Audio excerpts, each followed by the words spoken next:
రోమీలు 1:21, Romans 1:21. మరియు వారు దేవునిరిగి ఆయనను దేవునిగా మహిమపరచలేదు, కృతజ్ఞతాస్తుతులు చెల్లింపను లేదు గాని తమ వాదముల యందు వ్యర్థులైరి. వారి అవివేక హృదయము అంధకారమయమాయను, తాము జ్ఞానులమని చెప్పుకొనుచు బుద్ధిహీనులైరి. Because when they knew God, they glorified him not as God, neither were thankful, became vain in their imagination. So when imagination is vain, you cannot release the Spirit of God. The Spirit will not work if your imagination is vain. ఎప్పుడైతే నీ తలంపులు వ్యర్థమైపోతాయో, నీ తలంపులు చెడ్డ అయిపోతాయో, దేవుని ఆత్మ పనిచేయదు. So the devil attacks your imagination. Poverty, sickness, sin, disease, it will impact. చూడండి, అప్పుడు దాకా ఏలియా అన్ని అద్భుతాలు చేశాడు, అగ్గి రప్పించాడు, అన్ని మొత్తం చేసేసి ఈమె ఒక మాట మాట్లాడింది. ఏమందే, రేపుడు లోపు నీ మొండం మీద తల ఉంటే ఒట్టంది. అప్పుడు దాకా ఏలియా తలంపు ఏంటి? నా దేవుడు ఏం చెప్పినా ఇస్తాడు, దోతలు ఉన్నాయి, నేను మాట్లాడితే మళ్ళీ నా దేవుడిని అడిగితే ఏదన్నా ఇస్తాడు అని ఇటువంటి తలంపుల్లో ఉన్నాడు. నా దేవుడు ఏం చేసినా చేస్తాడు, నా దేవుడు జీవముగల దేవుడు, నేను మాట్లాడితే అగ్గి వస్తుంది, ఈ తలంపులతో ఉండేది. ఒక్కసారి అమ్మ మాట్లాడేటప్పటికి మనోడు తలంపు ఏం మారిపోయింది? జజ్బేలమ్మ కత్తెట్టుకుంటున్నట్టు, ఇలాగన్నట్టు, తల ఉడిపోయినట్టు, పడిపోయినట్టు వచ్చింది తలంపు. ఏం చేశాడు ఆ తలంపు రాగానే? యు సీ దట్ ఇమాజినేషన్ అంటే సైతానుడు నీ తలంపులు మార్చి అప్పుడు నీ దేహాన్ని, నీ సంసారాన్ని, నీ ఆర్థిక సమస్యల్ని, నీ యొక్క వృత్తిని, నీ మంచి పనుల్ని పాడు చేసేస్తాడు. ఇమాజినేషన్ పాడైపోయింది, నా జీవితం ఇంతేనా? Imagination will attack and change a person. ఒక గొప్ప ప్రవక్త పరిగెడుతున్నాడు, మామూలుగా పరిగెట్టట్లే, నెమ్మదికి వెళ్ళిపోవచ్చు కదా, పరిగే, ఎవరు తరవట్లేదు. So Jezebel's imagination is chasing this person. Imagination is very powerful.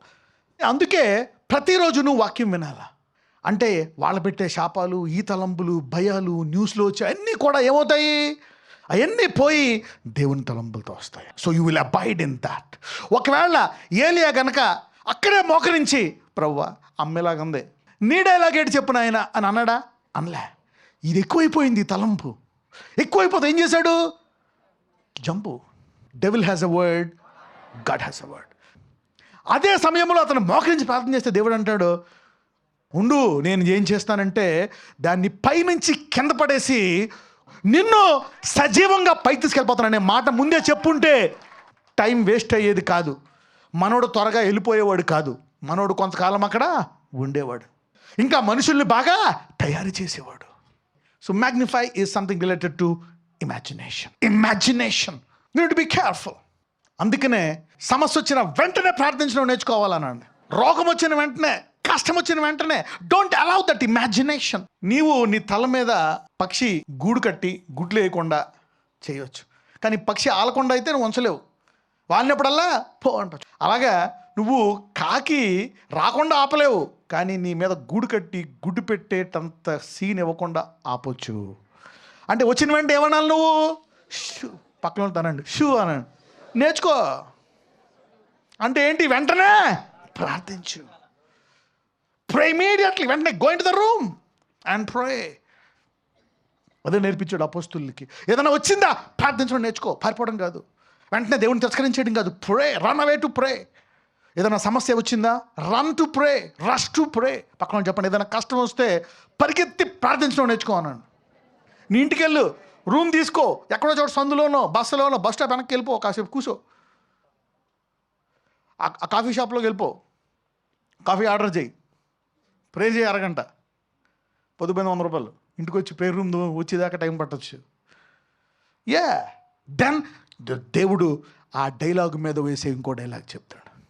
So you renew your mind. This is how mercy will magnify.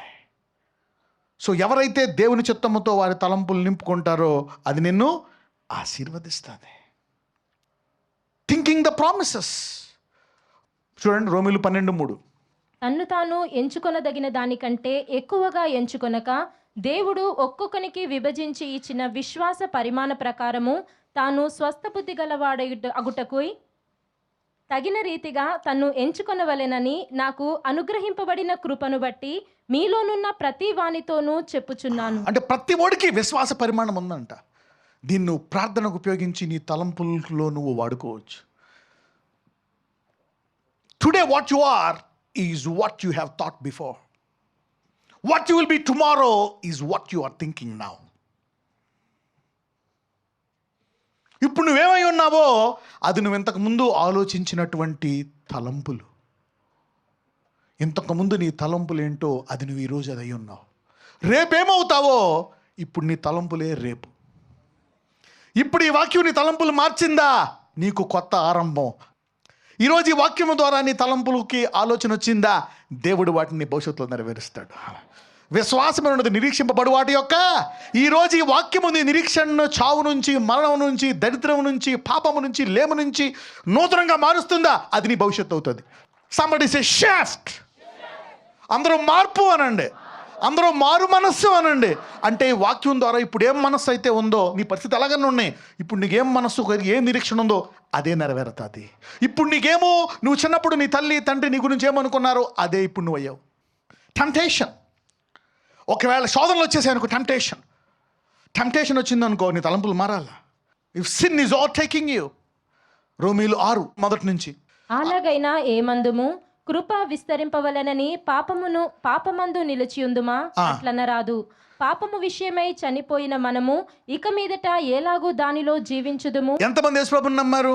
అందరూ. ఆయన పాపంకు చనిపోయాడు, నువ్వు కూడా దాని విషయమై చనిపోయావు. ఇక నేను అందులో ఎందుకుంటాను?